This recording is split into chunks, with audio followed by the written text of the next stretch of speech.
What's up guys, Sarah Benjamin here for another video. Today I'm here with my wife Bruna, and I feel pretty bad for her because today we're going to be looking at triangle choke finishing mechanics. This is something that I've had at least 20, 30 people that watch on Reddit, different groups, YouTube, even students ask for because they just want to know my take on finishing the triangle.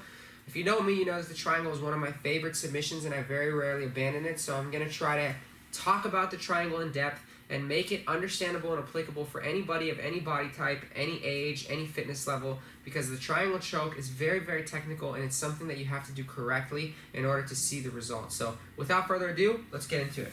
So I'm here and I get my opponent in a triangle choke. Let's just talk about the positioning. Let's turn this way. Let's just talk about assuming we're already here. Let's move back like 1 inch. Alright, so we get here, guys. Let's say we shot up a triangle, okay? The first thing we want to do is get into the diamond position, okay? Diamond position meaning I lock my legs, my right leg is over her shoulder, assuming I have her right arm in. If I had her left arm in, it would be my left leg over her shoulder, and I keep my heels down. Once I get into this position, the most important thing that I have to do is control my opponent's posture. At any point, I don't want my opponent to look up to the sky and start to get a straight back. Exactly. This is bad news for me. So I can do so by locking my legs, keeping my heels down, and controlling her head. Okay? Now, what do I need to do? At some point, I have to abandon her head in order to get this arm across. Okay? I have to bring her right arm across my body. This is basic triangle finish all the way to advanced. So assuming that you're a white belt, you have to get this arm across. We'll get into the advanced details in just a second. So how do I get that arm across? Typically, I use my heels. I put pressure on my heels and my hamstrings to lift my hip, okay? And I bring the arm across my body, okay? Once I bring the arm across my body, I immediately go back and control her head for a second. At this point, I'm going to put my left foot on her hip and clamp my knee very, very tight, guys. I just made a video on the arm bar, and it's the same principle here. I can't have my knee open or she can draw her arm back. Exactly. So I have to keep this left knee, in this case, very, very, very tight. Okay? Now my right leg needs to come across her body, and it needs to become almost parallel with her shoulder line. Now, this is the part where a lot of people who lack dexterity and flexibility abandon the triangle and say that they can't do it, or people with short legs. So I'm going to show you two ways. If you have the dexterity, you're going to grab your shin and clamp tight, okay? You can move yourself back just a little bit to make it easier.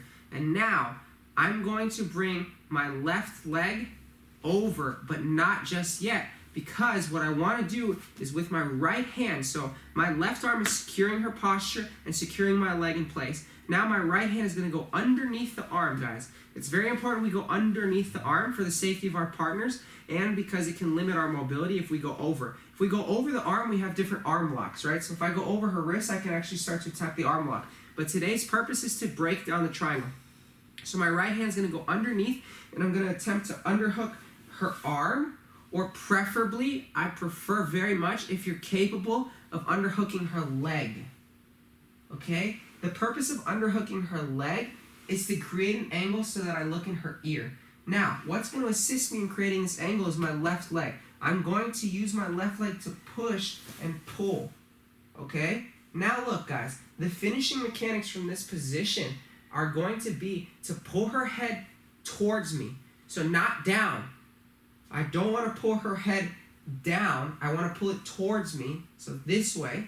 So a lot of people will pull straight down, and that's improper when you have this angle. And I'm going to leg press my right leg. So I'm going to push my leg through and pull her head to me, and she'll tap. When I teach this in class, I tell people that to get the tap, you don't even need to lock the figure 4 with your left leg. Now, that's just for the purpose of teaching and showing the mechanics. When you're actually in a match or rolling, always lock your leg because it's going to be an assist. But to show you the finishing mechanics, I pull her head to me and I leg press. Leg press meaning I push this leg this way, right? How much force can you generate leg pressing? Typically it's a lot. So I'm going to leg press as hard as I can and pull her head to me, and it's always a choke. Now, for the purpose of finishing in the academy, we always lock our leg, and now look, I turn my foot. Do you see how my foot is facing this wall? I'm going to try to get it to face that wall as much as possible, and then I'm still going to leg press with my right leg and pull her head. It should take almost no strength. So, assuming you have short legs or you're not flexible, you're inflexible, stay here in front of me. If I lock here and I get her arm across, right? A lot of us just try to squeeze and finish, but we don't see much success. You're still going to put your foot on her hip because regardless of how short your legs are or your flexibility level, almost everybody is able to do this. And you can still grab your shin. You just may not be able to bring it up so high. So you can still grab high on your shin and keep tight. Now, you're going to underhook either her arm or her leg. If you're inflexible and you have short arms, it's realistic to think you may only be able to get the arm. If I get the arm, I'm going to push her back with my left leg and start to bring myself here. At this point, guys, if I need to put my foot on the mat to hip escape, I'm going to keep my knee on that shoulder very heavy. You see how my knee is here? I'm not doing this. I'm doing this. Toes up, heel off the mat, and I'm just scooting myself to an angle. And I'm bringing her forward. Now, the more drastic my angle is, the easier it is for me to finish, even with inflexibility. So if I can bring my knee all the way to her head, now it doesn't matter because I don't need to pull my leg to me, I just need to bring it over. Okay, so regardless of how flexible you are, at this point you can clamp your calf and your Achilles tendon over the back of her head, and same finishing mechanics. I push with my leg in a leg press motion as I pull her head this way, not down. If I pull down, it's going to be hard to finish, but if I pull towards me, I can finish. Again, showing you without locking my legs, but if I lock my legs now, turn my foot as much as I can this way, leg press and pull, I get the finish, guys. I'm not finishing it every time because my poor wife is dying here, but again, I'm here and here. One more time, I push and I pull her head to me, and I get the tap. Now, the beauty of creating this angle is it's very difficult to stack you, and I always have the option of the straight arm lock. I could go for the straight arm lock here, or I could bring my leg over the head and finish here. If my opponent attempts to stand up, so stand, right? I can make my hip very heavy this way and bring her right back down, or at any point, I can transfer to that arm lock and get the finish. But guys, the most important thing that I've taught you here, especially if you're inflexible or have short legs, is that the more your head rotates towards her knee, the easier it's going to be to get a very, very strong triangle finish, regardless of flexibility. Now watch, one more time how I angle myself. So come back in front of me, triangle, let's move back. Okay, so I'm here. Assuming you're inflexible, let's assume I got the arm across, I put my foot on her hip, and I grab my foot, but I don't have the flexibility to turn this knee like this, right? I'm trying. But look, I'm going to keep my knee in the same place, and watch as I change my angle and direction, how my knee changes, or how my leg changes. I come here, I push, now I come here, toes up, heel down to keep pressure. I'm keeping pressure on her shoulder so she can't draw her arm out. If I'm loose here, she would draw her arm out. Okay, so I keep this pressure, and I slowly walk.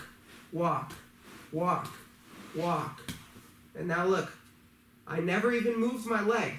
It just happened to come to this position, right? The more I walk, if I had an underhook on the leg and I walked, look how much I can get this angle on her head, right? I obviously don't want to be on the back of her head, I want to be on the back of her neck, but I'm showing you how much the angle increases your opportunity to finish. So again, I leg press and pull her head, and it's so easy from here, guys. If I lock my leg and turn, super easy. Sometimes when you get in the triangle battle and you have the arm across, right? More if you're a little bit flexible and your partner tries to turn this way really hard, so try to turn and pass to this side. Underhook the leg, make the adjustments, leg press and pull. It's my favorite triangle finish. When they try to stack improperly with that free hand and they turn the angle, I shoot for the underhook on the leg, make my hips heavy, and I readjust and finish almost every single time.